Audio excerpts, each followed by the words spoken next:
Hey, what's up everyone? In this video, I got a request from one of my viewers that they wanted to find out how to set up an irrigation system using a b-hyve controller. I actually have to do some maintenance on my current system. We have a leak here in the front. These valves tend to give out usually every couple of years.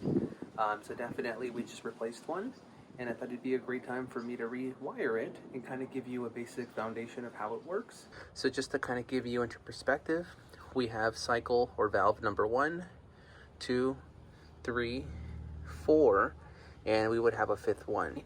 These two will be replaced very soon. So for now, let's go ahead and take a look at valve number 3. We noticed that we have two different cables. Now these cables, from what I understand, they actually don't have a positive or a negative. You can actually use either or. Now we can do one of two things. We can either cut this cable and tap in, which would be the sloppy way of doing it. The proper way of doing it would be to unplug all of the this spool of tape that's on here, find out where they go, and you're going to go ahead and tap into one of them being the common. So all three valves will be tied up to one, including the cable that is coming from underground, which is this red one. The second cable would be the one indicating the cycle count. This one would be number 3, and it'll be attached to number 3. All we're going to be doing is looking for the existing one, which would be this one. And I'm going to go ahead and follow the cable, and we're going to untap there. This one appears to be my number 4, which I'm no longer using. So just to make things easier, let me start off with this one. Okay, here we are. We have all the cables exposed. Would be white. You can definitely use a lighter of some sort and just burn it to the bottom. All we're going to be doing is twisting the ends together. All right, there's one. And we're going to look for the other cable, which is going to be the opposite. This is what you call your common cable. The common cable would be the second cable that will be connected to the timer or your main control valve. And that cable itself, the only thing that you need to do is unite all the cables together. We have our secondary cable with the common. We're going to go ahead and just tie it together. Now that we've done both of them together, the next thing to do is to make sure that the timer is working. So in order for me to do so, I'm going to go ahead and record my phone,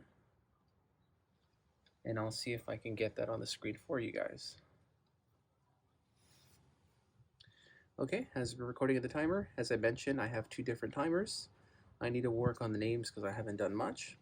Water manually, and this one will be number 3, and we're going to do a test.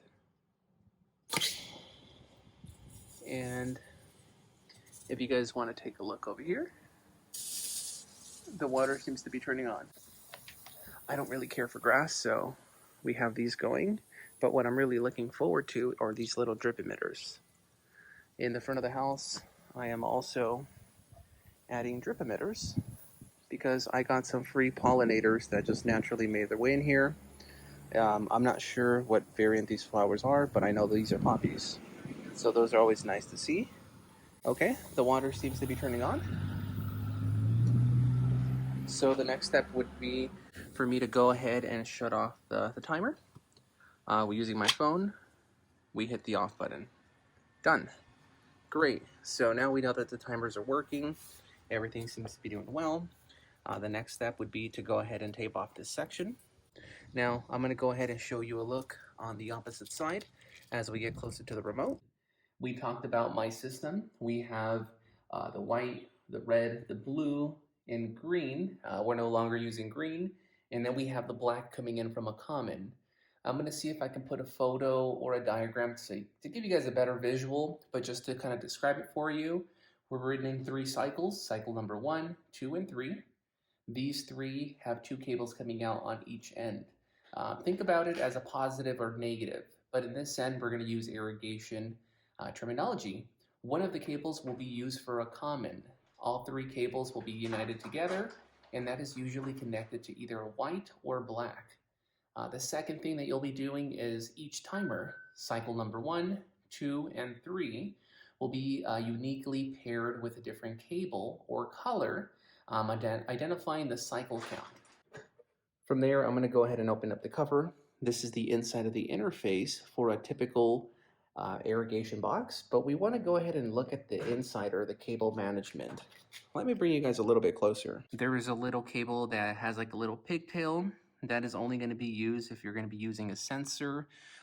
Believe it or not, you can add a sensor to see percentage of moisture, which we don't have. Lastly, the only thing that you'll be working on, let me get a screwdriver to make things easier, would be this one, the common. The common would be the cable that would unite number 1, number 2, 3, and all of your cycles together, which we have used black. All of the cables are connected to the common. We go ahead and bring the cable up, get your screwdriver, unscrew the screw, put it in, tighten it up, and you're done. Step 2, go ahead and uniquely remember those cables. Remember I said take a photo of your cycle count. We went ahead and got red, which is connected to number 1, blue, connected to cycle number 2, 3, white, which is cycle number 3 that we're currently working on, and 4, number green. We're no longer using this, but we're going to leave it on there for the time being. And that's it, guys. You're pretty much done. This does have a built-in battery clock, so it's going to keep the time program. As you can see on that, it's still reflecting the same time, and we are done.